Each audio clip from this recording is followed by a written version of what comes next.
আজকে কত বছর পরে আমাদের ভালোবাসা পূর্ণতা পেয়েছে। হ্যাঁ গো, আমাদের ভালোবাসা যদি সত্য না হতো তাহলে কখনো আমরা কেউ কারোর সাথে মিলতে পারতাম না। আর তাছাড়া দুই পরিবারে কম তো আর বাধা বিপত্তি আসেনি, সব বাধা বিপত্তি কাটিয়ে আজ আমরা একসাথে হয়েছি। হ্যাঁ গো, আজ আমরা একসাথে, ভাবতেও অবাক লাগছে। ছোট কাকু, ছোট কাকু, তোমরা কি করছো? এই তো মামুনি, তুমি কিছু বলবে মা? ছোট কাকু, আমার ঘুম আসছে না, আমি চাইছি আমি তোমাদের সাথে ঘুমাবো। এ কি প্রীতি, তুমি জানো না বড়দের কথা বলার মাঝখানে এইভাবে এসে ঢুকে কথা বলতে নেই? আর তাছাড়া তোমার মা তো ঘরে আছে, তুমি এখানে ঘুমাবে কেন? আসলে কাকিমা, আমার ছোট কাকুকে ছাড়া ঘুমই আসে না। আমি সব সময় ছোট কাকুর সাথেই ঘুমাই। মা আমাকে জোর করে এখান থেকে নিয়ে চলে গেল। আমি কি করব কাকিমা? এই, তুমি যা ঘুমিয়েছো কাকুর সাথে সেটা আগে, কিন্তু এখন তোমার কাকুর বিয়ে হয়ে গিয়েছে, এখন তো আর ঘুমাবো বললে হয় না। না কাকিমা, আমি কাকুর সাথে ঘুমাই, কাকুর সাথেই ঘুমাবো, তাছাড়া আর কারোর সাথে ঘুমাবো না। না না না, এখানে কোনো ঘুমানো চলবে না, তুমি যাও, তোমার মায়ের কাছে চলে যাও।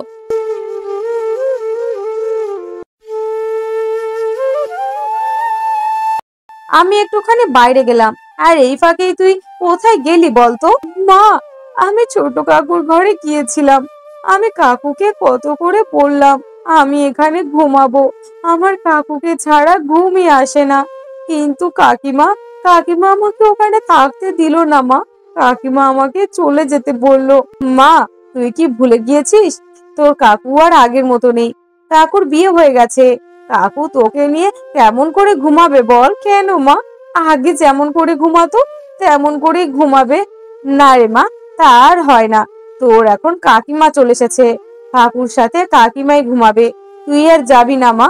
না মা, আমি কাকুর কাছে ঘুমাবো, আমি কাকুর কাছে না হলে ঘুমাবোই না, আমার তো ঘুম আসে না মা। প্রীতি, এমন বাড়াবাড়ি করিস না মা, আয় আমার কাছে আয়, আমি তোকে ঘুম পাড়িয়ে দিচ্ছি। না মা, আমি ঘুমাবো না, কাকু আমাকে প্রতিদিন রাত্রে কত সুন্দর গল্প করে, গল্প শুনতে শুনতে আমি ঘুমিয়ে পড়ি, তুমি তো কিছুই বলো না মা। আচ্ছা ঠিক আছে, এত অভিযোগ, আয় মা আমার কাছে আয়, আমি অনেক গল্প করব, গল্প শুনতে শুনতে ঠিক ঘুমিয়ে পড়বি। পরের দিন সকালবেলা।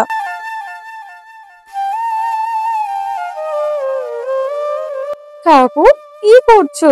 এই তো মা, আমি বসে আছি, কিছু বলবি? আসলে কাকু, আমার না খুব আইসক্রিম খেতে ইচ্ছা হচ্ছে, চলো না কাকু, আমাকে নিয়ে একটা আইসক্রিম কিনে দেবে। এইটুকু মেয়ে এখন আইসক্রিম কিসের? হ্যাঁ, তুমি দেখছো না আমরা দুজন কথা বলছি, আসার আগে তো একবার ডেকে ঢুকতে হয়, তাও কি তুমি জানো না? না কাকিমণি, আমি জানি না, আমি কাকুর কাছে আসবো যখন ইচ্ছা তখন। কেন বলে আসবো বলো তো? এই বাড়িতে এখন নতুন মানুষ আমি আছি, তাই যখন আসবে দয়া করে একটু আমাদেরকে ডেকেই আসবে। আহা, কেন এমন করে মেয়েটাকে বলছো বলো তো? ওর কি এখন সেরকম জ্ঞান হয়েছে যে কারোর ঘরে ঢুকতে হলে তাকে নক করে ঢুকতে হয়? দেখো, আমি এই বাড়িতে যেদিন এসেছি সেই দিন থেকেই দেখছি এই ছোট বাচ্চা মেয়েটাকে তুমি মাথায় তুলে রাখো, সমস্ত অন্যায়গুলোকে তুমি প্রশ্রয় দাও। এগুলো তো ঠিক না, যেটা ভুল সেটাকে ভুল শেখাতে হবে, আর যেটা ঠিক সেটাকে ঠিক। সব ঠিক আছে, কিন্তু বাচ্চাদের উপরে এমন চেঁচামেচি না করে ভালো করে বোঝালেই মনে হয় ওরা ভালো বুঝবে। না গো, তোমার দাদার মেয়ে ভালো করে বোঝার মতো মেয়ে না, কারণ আগের দিনই তো ওকে বললাম, শুনেছে? শুনেছে কি আমাদের কথা? আবারও চলে এসেছে। দেখো, বাপ মরা এই মেয়েটাকে এমন করে বলো না গো। ওর বাবা দুনিয়া ছেড়ে চলে যাওয়ার পরে আমার কাছে সমস্ত আবদার দাবি সবটাই আমার কাছে করে। এখন যদি আমি ওর দিক থেকে মুখ ফিরিয়ে নিই তাহলে কেমন লাগবে বলো? এই বাপ হারা মেয়েটার মনে কত কষ্ট। বাপ হারা মেয়ের জন্য কত দরদ তোমার। আরে, ওর বাবা মারা গিয়েছে, মারা গিয়েছে, তুমি তো আর ওর বাবা নও যে সমস্ত দেখভাল দায় দায়িত্ব সবকিছু তুমিই করবে। আর দেখো, ওকে যতটা পারবে আমাদের থেকে দূরে দূরে থাকার চেষ্টা করতে বলো, না হলে কিন্তু ফল খারাপ হবে। এই কি ফল খারাপ হওয়ার কথা বলছো তুমি? আমার ভাইজি আমার কাছে আসবে, ওর যখন মন চাইবে, যখন ইচ্ছা হবে তখন আসবে। আর শোনো, সেদিন রাতে তুমি ওর সাথে যা করেছো অনেক খারাপ কাজ করেছো। কোনটা ন্যায় আর কোনটা অন্যায় সেটা আমি খুব ভালো করেই জানি, আমাকে আর বোঝাতে হবে না। কেন? সেদিন যদি মেয়েটাকে আমি কিছুক্ষণ আমাদের কাছে রাখতাম, বা আমি ওকে ঘুম পাড়িয়ে দিয়ে ওর মায়ের কাছে পাঠিয়ে দিলে এমন কোনো সমস্যা হতো না। আর শোনো, এই বাড়িতে এসেছো ভালো কথা, আমাদের সবার সঙ্গে যেমন চলবে এই বাচ্চা মেয়েটার সাথেও তোমাকে ঠিক তেমনই চলতে হবে। এর সাথে কোনো রকম খারাপ আচরণ যেন আমি না দেখি। এত আদিক্ষেতাপনা আমি আর সহ্য করতে পারছি না। এই একটা বাচ্চা মেয়ের জন্য আমার স্বামী আমার উপরে কথা বলল? না না না, এটা হতে দেওয়া যাবে না। এই মেয়েটা যতদিন থাকবে ততদিনই আমাদের সংসারে অশান্তি। যা বলার মেয়েকে বললে হবে না, মেয়ের মাকে বলতে হবে। এই যে দিদি, শোনো, তোমার সাথে কিছু কথা ছিল। হ্যাঁ বলো ছোট, কিছু কি বলবে আমাকে? হ্যাঁ গো দিদি, বলার তো অনেক কিছুই আছে। তা আমাদের মধ্যে যে অশান্তিটা লেগেছে সেইটাতে তুমি খুব মজা পাচ্ছ তাই না? মানে অশান্তি? কাদের অশান্তি আর কিসেরই বা মজা? আরে দিদি, তুমি কি কিছুই বুঝতে পারছো না, নাকি সবকিছু বুঝতে পেরেও না বোঝার মতো করেই কথা বলছো আমার সাথে? বিশ্বাস করো ছোট, আমি বুঝতেই পারছি না তুমি কি বলতে চাইছো। যদি আর একটু পরিষ্কার করে বলতে। ও, তোমাকে পরিষ্কার করে বলতে হবে তাই তো? এই যে সারাদিনে 10 বার যে মেয়েটাকে আমাদের ঘরে পাঠাও, তা কাজটা কি তুমি খুব ভালো করো দিদি? না বোন, আসলে মেয়েটা ওর কাকুকে অনেক ভালোবাসে তো, তাই ওর কাছে যেতে একটু বেশিই পছন্দ করে। বিশ্বাস করো, আমি ওকে অনেক আটকানোর চেষ্টা করি, অনেক বারণ করি, কিন্তু ও কোনো কথা শোনে না। শোনে না? অমন মেয়েকে দুটো গাল লাল করে দিলে ঠিকই কথা শুনবে। এ কি, এমন করে কেন বলছো? ও তো অন্যায় কোনো কাজ করেনি, ওর কাকুর কাছে গিয়েছে, আর এইখানে বাচ্চাকে মারার কথা বলছো? হ্যাঁ দিদি, এখন থেকে মেয়েকে ভালো করে সাবধান করার চেষ্টা করো, মেয়েকে আয়ত্তে আনো। না হলে তোমার মেয়ে দুদিন পরে বাঁধনহারা হলে তখন বুঝবে কেমন লাগে।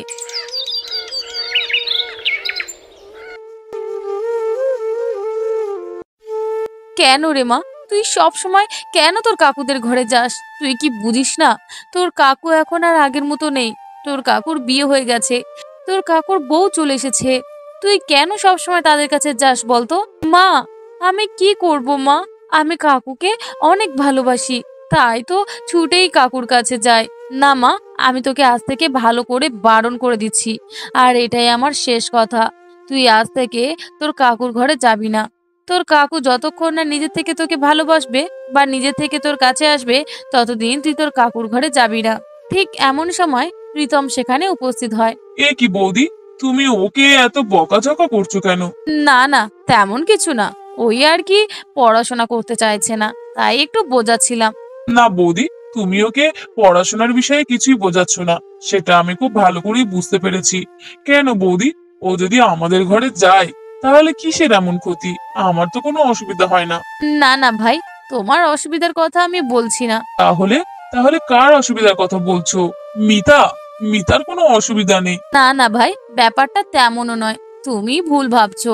শোনো বৌদি, আমি কোনো ভুল ভাবছি না, আমি ঠিকই ভাবছি। তুমি ওকে আর কোনো বিষয়ে বকাঝকা করো না, ওকে ভালো রাখার চেষ্টা করো, ওর সাথে সবসময় ভালো করে কথা বলো। আমার দাদাটা মারা যাওয়ার পরে আমার এই মেয়ের বুক পুরো খালি হয়ে গেছে, আর আমি সব সময় চাই আমার এই মেয়ের বুক সব সময় ভরাট করে রাখতে।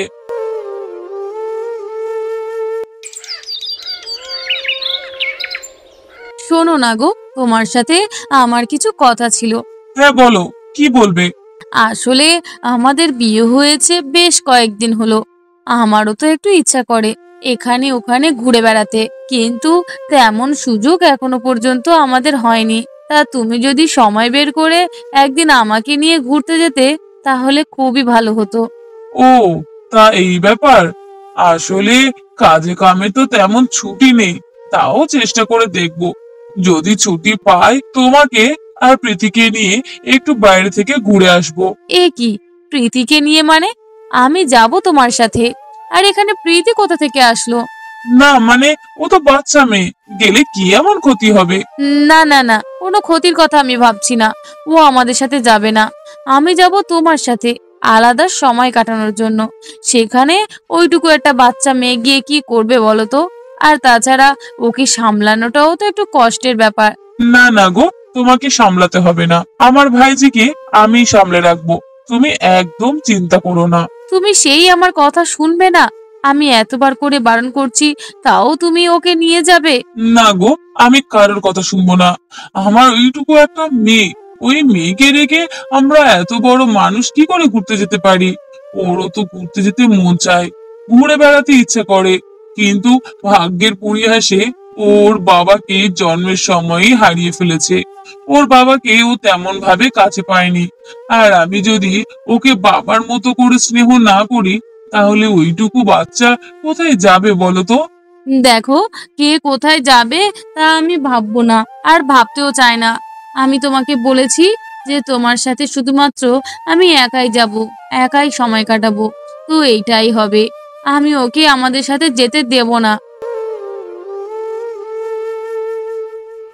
চলো চলো একটু ঘুরে আসি। তুমি তাহলে সেই ওকে নিয়ে যাচ্ছ? হ্যাঁ গো, আমি তো তোমাকে বলেই গেলাম, ওকে আমি নিয়ে যাব।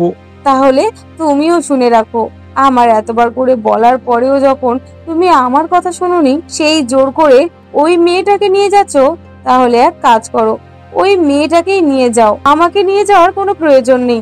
হ্যাঁ, তুমি ঠিকই বলেছো, তোমার থেকে বরং আমি আমার প্রীতিকে নিয়ে ঘুরে আসি, আমার মেয়েটার মনটাও হালকা হবে, আর অনেক কিছু বুঝতেও শিখবে।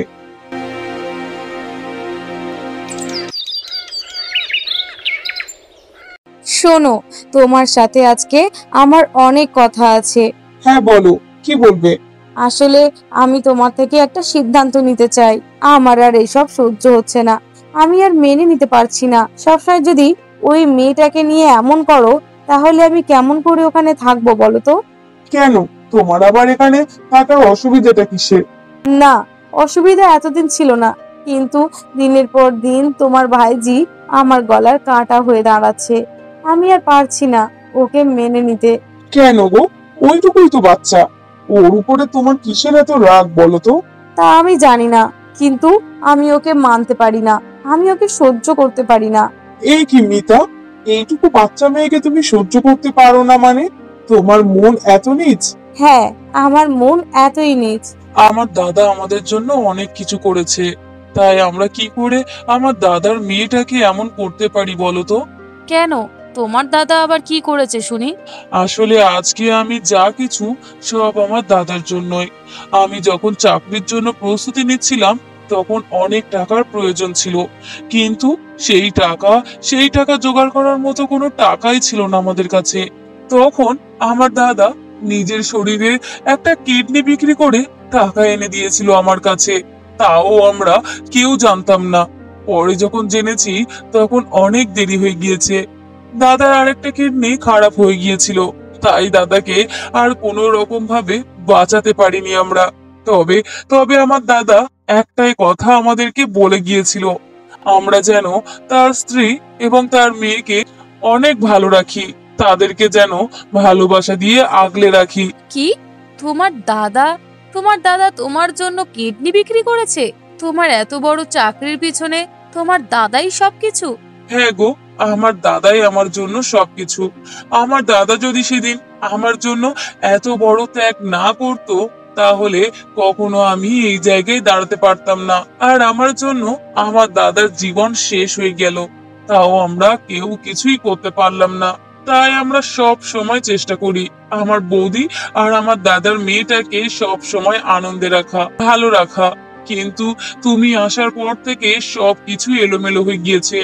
আমার মেয়েটা সব সময় আমার কাছে আসে একটু বাবার ভালোবাসা পাওয়ার জন্য, কিন্তু তোমার জন্য আমার মেয়েটা সেটুকুও পায় না। এই একটুকু বয়সে ওই বাচ্চা মেয়েটা বাবাকে হারিয়েছে, আর আমরা যদি তাকে বাবার মতো স্নেহ না করি, ভালোবাসা না দিই, তাহলে ওই বাচ্চা মেয়েটা কোথায় ভালোবাসা খুঁজবে বলতে পারো? বিশ্বাস করো, এইসব কথাগুলো আমি জানতাম না। এখন শোনার পর থেকে নিজেকে অনেক বড় অপরাধী মনে হচ্ছে। যেন মনে হচ্ছে সব থেকে বড় অন্যায় কাজ বোধহয় আমি করেছি। ওই ছোট বাচ্চা মেয়েটাকে আমি কতই না কথা শুনিয়েছি, কতই না বকাঝকা করেছি, কিন্তু মেয়েটা প্রতিবারই এসে আমাকে কাকিমা কাকিমা করে ডেকে মাথায় তুলতো। তাও আমি বাচ্চা মেয়েটাকে সহ্য করতে পারিনি। আমার অনেক বড় ভুল হয়ে গেছে গো। না না, আর কখনো এমন করব না। প্রীতিকে আমি নিজের মেয়ের মতো ভালোবাসবো। আমি ওকে সব সময় আগলে রাখবো। আর কখনো তোমার উপরে আমি জোর করব না। তুমিও ওকে সব সময় মেয়ের মতো ভালোবাসবে। হ্যাঁ গো, তুমি যে নিজের ভুল বুঝতে পেরেছো আর ওকে নিজের মেয়ে মনে করেছো, এটাই আমার কাছে অনেক। এর থেকে বেশি আর কিছুই চাওয়ার নেই গো। হ্যাঁ, ঠিক বলেছো। চলো আমরা বরং প্রীতির কাছে যাই, দেখি মেয়েটা আবার মন খারাপ করে আছে কিনা। মা, তুমি এটা কি বলছো? আমরা কোথায় যাব? জানি না রে মা, যেদিকে দু চোখ যায় সেদিকেই চলে যাব। আর ভালো লাগছে না এই সংসার। তোর বাবা চলে যাওয়ার পর থেকে চেয়েছিলাম নিজেকে শক্ত রাখতে, কারণ আমি যদি শক্ত না থাকি তোকে আমি মানুষ করতে পারবো না। কিন্তু সেই আমি দিনের পর দিন আস্তে আস্তে ভেঙে যাচ্ছি। কেন মা, তোমার মনে এত কষ্ট কেন? আসলে মা, আমাকে কেউ কিছু বললে আমার অত কষ্ট হয় না, কিন্তু আমার মেয়ের উপরে কেউ কথা বললে আমি সহ্য করতে পারি না, আমি মানতে পারি না। আজ যদি তোর বাবা বেঁচে থাকতো তাহলে কখনো আমাদের এমন দিন দেখতে হতো না। তুই সব সময় তোর বাবার ভালোবাসা পেতিস, কখনো বাবার ভালোবাসা পাওয়ার জন্য কাকুর কাছে ছুটতে হতো না। আর তুইও হয়েছিস একখানা অভাগী, বাবাকে বেশি দিন নিজের কাছে রাখতে পারলি না। মা, আমার কি দোষ বলো? আমি কি কিছু করেছি মা? আমারও তো কষ্ট হয়। বাবা সেই কতদিন হলো তারা হয়ে গেছে, আমার কাছে তো কখনো ফিরে আসে না। তুমি তো বলেছো বাবা আমাকে সব সময় দেখে, আমাকে ভালোবাসে, কিন্তু কই, বাবা যদি আমাদেরকে ভালোবাসতো তাহলে তো এতদিনে ফিরে আসতো, তাই না মা? না রে মা, তোর বাবা যেখানে গেছে সেখান থেকে কখনোই আর ফিরবে না। চল মা, অনেক কথা হয়েছে, এবার চল আমরা বেরোই। মা, আমাকে নিয়ে যেও না মা, আমি কাকুর কাছে থাকবো। আবার সেই কাকুর কাছে থাকবি? তোকে এতবার করে বারণ করার পরেও তুই কি কথা শুনবি না আমার? তুই কি জানিস না তোর কাকিমা তোকে পছন্দ করতে পারে না, তোর কাকিমা তোকে সহ্য করে না? তাহলে কেন কেন তুই বারবার ওই ঘরে যাস বলতো? মা, আমি তোমাকে কথা দিচ্ছি আমি আর কখনো কাকু কাকিমার ঘরে যাব না। আমাকে নিয়ে যেও না মা, চলো না মা, আমরা এখানেই থাকি। আমি তোমাকে কথা দিচ্ছি আমি আর কখনো কাকুর কাছে যাব না, কাকুর কাছে কোনো আবদার করব না। এখান থেকে কোথাও যেও না মা, আমার কথাটা রাখো। না মা, আমি আর তোর কোনো কথা শুনবো না। চল, আমাদের অনেক দেরি হয়ে যাচ্ছে, এবার আমরা বেরোই।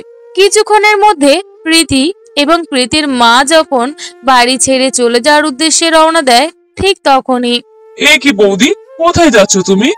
মা, প্রীতি, কোথায় যাচ্ছিস মা?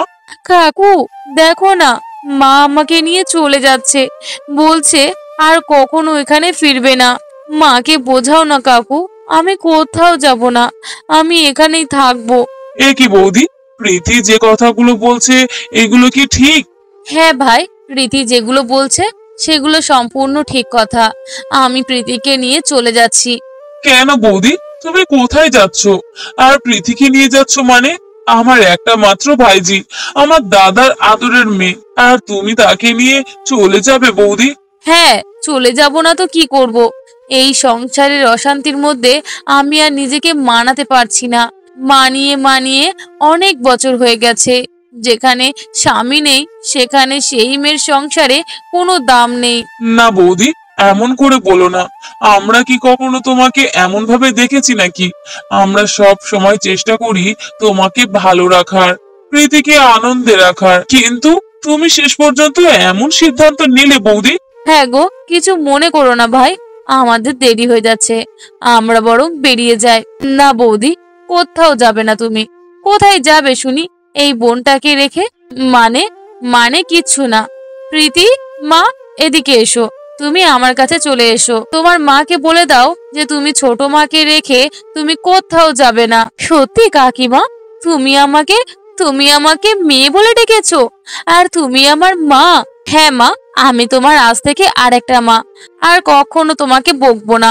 তুমি সব সময় আমাদের সাথে থাকবে, আমাদের সাথে খাবে। এমনকি তোমার যদি ঘুমও পায়, তুমি আমাদের কাছে চলে আসবে। আমি আর তোমার কাকু দুজনে মিলে তোমাকে আদর করে ঘুম পাড়িয়ে দেব, খাইয়ে দেব। কিন্তু তুমি আমাদেরকে ছেড়ে যেও না প্রীতি। মা, কাকিমাদের কথা শোনো না মা, আমাকে নিয়ে যেও না। আমি কাকিমাদের কাছে থাকতে চাই। আমি কাকুকে ছেড়ে কোথাও যাব না মা। না মা, চলে আয়, আর দেরি করিস না। দিদি, তোমার এখনো রাগ ভাঙেনি? আমি অনেক বড় ভুল করেছি। আমি না জেনে প্রীতির সাথে অনেক খারাপ ব্যবহার করেছি।